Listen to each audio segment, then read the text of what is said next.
بسم الله الرحمن الرحيم. الحمد لله رب العالمين, وصلى الله على محمد وعلى آله وصحبه وسلم. In the name of Allah, the most beneficent, the most merciful, I testify that there is no true God worthy of worship except Allah, and that Muhammad is Allah's true slave and messenger. We continue the explanation of the three fundamental principles, and we came to the type of worship which the Shaykh Rahimahullah gave as an example, and that is the vows. The vows and nadr, or the vow. He said Rahimahullah, وَدَلِيلُ النَّذْرِ قَوْلُهُ تَعَالَى يُوفُونَ بِالنَّذْرِ وَيَخَافُونَ يَوْمًا كَانَ شَرُّهُ مُسْتَطِيرًا. يوفون بالنذر ويخافون يوما كان شره مستطيرا, as in Surah Al-Ihsan. This is his evidence. Surah Al-Ihsan, they are those who fulfill their vows and they fear a day whose evil will be widespreading. So, what is the vow? Is that the vow is for a person to make it duty bound to fulfill something that is not binding in origin from the legal perspective. So, for example, he makes it a duty bound upon himself of a charity or fasting or salah, either by saying in a conditional way, either by saying, if Allah subhanahu wa ta'ala heals this ill person, I will fast 3 days, or I will give charity by such and such, or by saying, I makes it binding upon myself by Allah that I will give charity for such and such. The majority of the scholars are with the opinion that this is makruh, disliked, and some of them declared it forbidden. And the Prophet ﷺ said, إِنَّهُ لَا يَأْتِ بِخَيْرٍ وَإِنَّمَا يُسْتَخْرَجُ بِهِ مِنَ الْبَخِيلِ. The Prophet ﷺ said, it does not bring good, meaning the vow. It merely causes the miserly person to spend. And this is in Sahih al-Bukhari. In Sahih al-Bukhari, volume 8, hadith number 684. However, once it's done, then fulfilling it is obligated. However, once it's done, then fulfilling it is obligated. The fulfilling of vows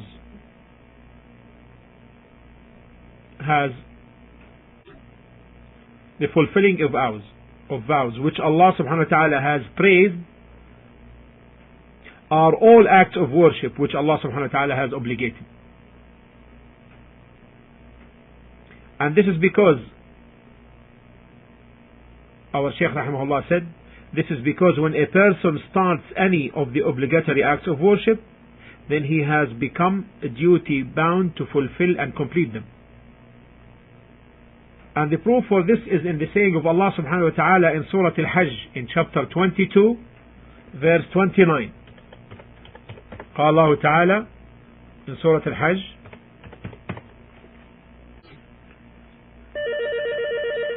ثم ليقضوا تفثهم وليوفوا نذورهم وليطوفوا بالبيت العتيق.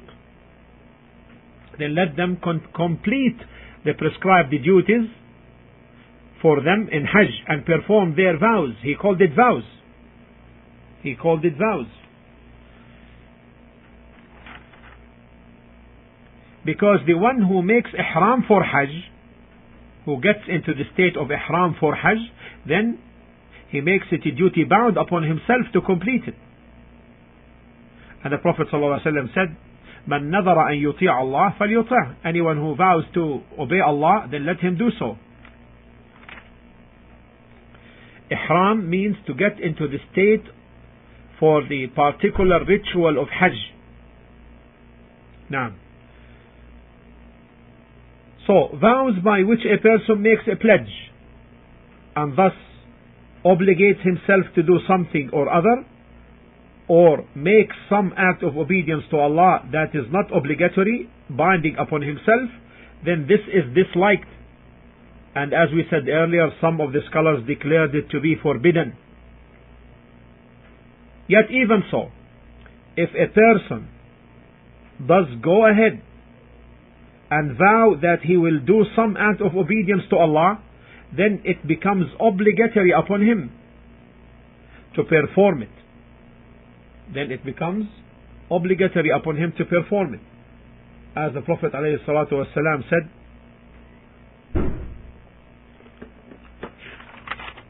"Man nadara an yuti'a Allah falyuti'."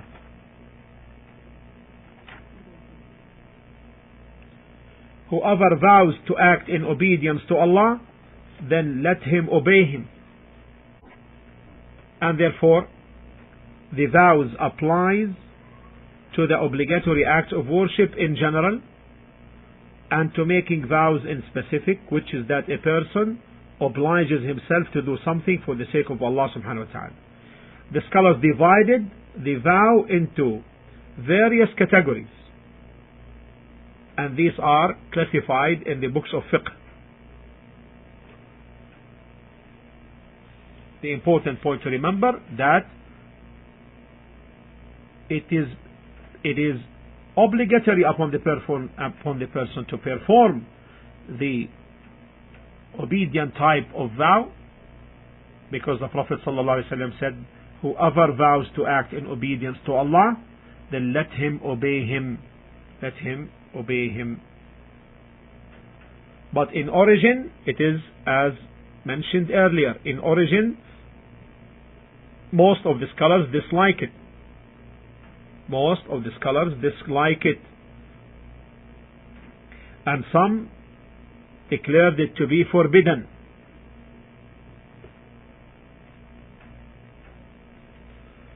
Okay, but once it is done,